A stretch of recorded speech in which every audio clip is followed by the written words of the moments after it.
হে দোস্ত বহুত দিন ধৰি মই ব্লগ দিব পৰা নাই এইখন চেনেলত আৰু মানে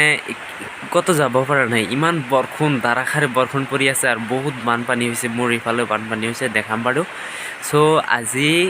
মই বানপানী চাব গৈ আছোঁ মানে যাম আৰু ৰেডি চেডি হ'ম এতিয়া উঠা নাই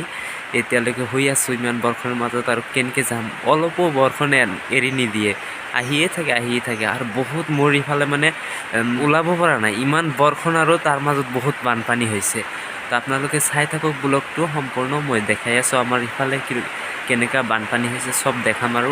আজি বানপানী চাবই গৈ আছোঁ মাথাউৰি সেইবোৰ চাব যাম কেনেকুৱা অৱস্থা মই আপোনালোকেতো বহুত নিউজ চাই আছে গুৱাহাটী মহানগৰীত কেতিয়াও পানী নহয় কিন্তু সেইবোৰ ঠাইতো পানী হৈছে কিবা আচৰিত লগা কথা ইমান মাৰিছে তো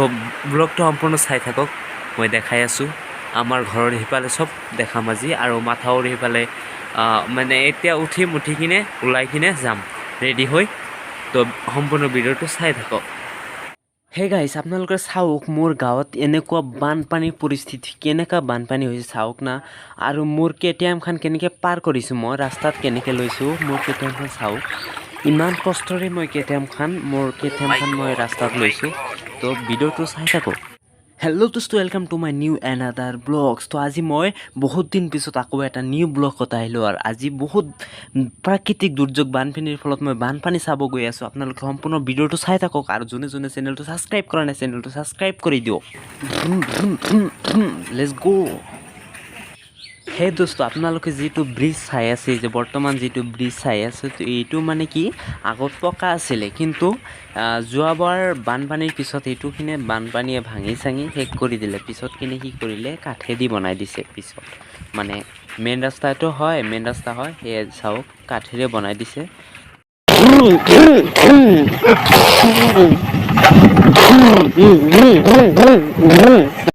হে দোস্ত মানে 7 কিলোমিটাৰ আহি পালোঁ আৰু 2 কিলোমিটাৰ আছে তো যাব লাগিব আৰু মোৰ কেটিএমখন মই ছাৰ্ভিচিং কৰা নাই বহুত দিন হ'ল মানে প্ৰব্লেম দি আছে সি বহুত প্ৰব্লেম দি আছে চাওক মোৰ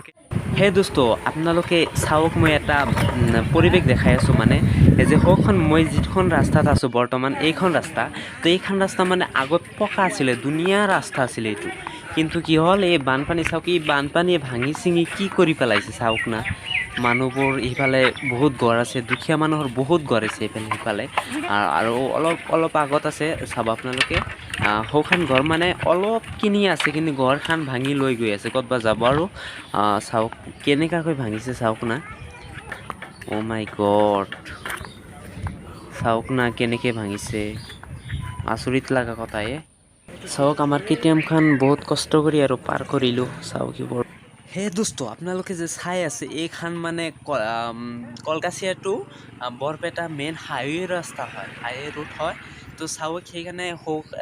মানুহ যে থিয় হৈ আছে তো এইফালে বহুত ভাঙিছে ভাঙাৰ ফলত মানে বান্ধি আছে মানুহে বালি চালি বস্তাত মানে সোমাই দি সেইফালে দি আছে চাওক না মেইন ৰাস্তা ভাঙি চিঙি কি অৱস্থা হৈ আছে চাওক না অৱস্থা চাওক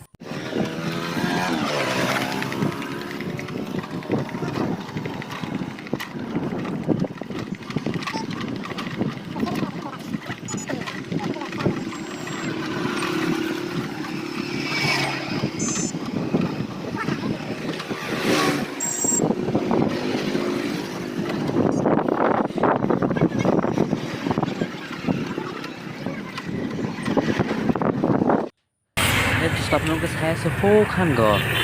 চাওক এইফালে মানে চিধা এটা ৰাস্তা আছিলে ডাইৰেক্ট কলকাছি যাব পাৰে এইখন ৰাস্তা আছিলে কিন্তু বানপানীৰ ফলত ভাঙি চিঙি কি অৱস্থা চাওক পানীটো মানে স্পীডটো চাওক পানী কিমান গতিত পানীটো বৈ গৈ আছে এইফালে অ' মাই গড চাওক না কিমান স্পীড পানী ইয়াত মানুহ গ'লে মানে লগে লগে লৈ যাব সেই দোস্ত মই যিখিনি ভাবিছিলোঁ যে মোৰ গাঁৱত মানে কি বেকীৰ পৰা পানী গৈছে কিন্তু নহয় বেকীৰ পৰা যোৱা নাই বেকীত মানে পানীৰ লগত কিবা বোকা চোকা আছে কিন্তু আমাৰ সিফালে পূৰা চাফা পৰিষ্কাৰ পানী হয় আৰু মানে সেই বৰষুণ পানী সেইবোৰ মানে কেছটো হ'ল কি ইমান এইবাৰ কি হৈছে 20 বছৰ হ'ল চাগে ইমান মানে বানপানী হোৱা নাছিলা আৰু এইবাৰ কি হৈছে যিবোৰ ঠাইত মানে কি কেতিয়াও বানপানী নুঠে সেইবোৰ ঠাইতে বানপানী উঠিছে কাৰণ চাওক অসমখন পাহাৰেৰে আৱৰা বানপানী হ'ব এইটো স্বাভাৱিক এইটো কথা, কিন্তু চাওক যিবোৰ ঠাইত কেতিয়াও বানপানী নুঠে সেইবোৰ ঠাইত কিয় বানপানী উঠিলে? চাওক কিমান প্ৰাকৃতিক দুৰ্যোগ, জনসংখ্যা বৃদ্ধিৰ ফলত যধে মধে গছ কাটি মানে খেতিৰ পৰা মাটি কাটি তাতে দ কৰি কিনে গড় বা কিবা এটা খেতিকৰ ওপৰত বহুত প্ৰভাৱ পৰিছে। এই প্ৰভাৱৰ ফলত এনেকুৱা পৰিস্থিতি হৈছে আজি চাওক না, মানে যিবোৰ ঠাইতে কেতিয়াও বানপানী নুঠাৰ কথা আমি চিন্তা কৰিব নোৱাৰি যে ইয়াত বানপানী উঠিব, কিন্তু সেইবোৰ ঠাইতে বানপানী আজি বহুত। হে গাইজ, পানী আহিছে যদি মানে গুচি যাব আৰু। তো যিবোৰ ঘৰত মানে পানী উঠিছে চব আপোনালোকে মানে শুকান ঠাইত বা শুকান ওখ ঠাইত আহি যাব আৰু নিজকে সুৰক্ষিত পানীৰ পৰা বচাই ৰাখি সুস্থ থাকক। আৰু যদি ভিডিঅ'টো ভাল লাগে লাইক, শ্বেয়াৰ, কমেণ্ট আৰু নিউ ছাবস্ক্ৰাইব হ'লে ছাবস্ক্ৰাইব কৰি দিব। আজি বাই বাই।